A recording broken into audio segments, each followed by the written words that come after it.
इमरान खान कहते हैं कि रियासती इदारे फ़आल नहीं, आमदनी का बड़ा हिस्सा सूद की अदायगी में चला जाता है। दो बदनवान खानदानों के इक़्तिदार में आने की वजह से मुल्क तबाह हो रहा था। हमारी माशियत को बेहतर बनाने के लिए तकलीफ दे फैसलों की ज़रूरत है। करप्ट लोग जानबूझकर नाउमीदी की बातें फैला रहे हैं।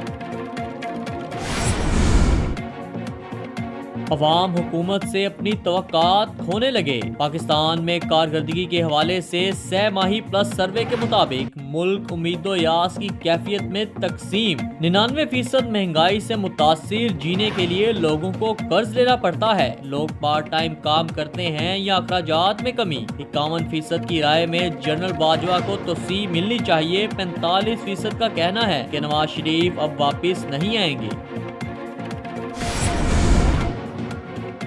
पंजाब असम्बली में अखलाकियात की धज्जियां उड़ा दी गईं। ओपोजिशन और वजीर इत्तलाआत में काबिले एतराज मुकालमा और नारेबाजी हुई। फयाजुल हसन चौहान की तकरीर के दौरान ओपोजिशन के हरीम ज़ादे के नारे। बात 1 करोड़ नौकरियां 50 लाख घरों से कब्र में सुकून तक पहुंच गई।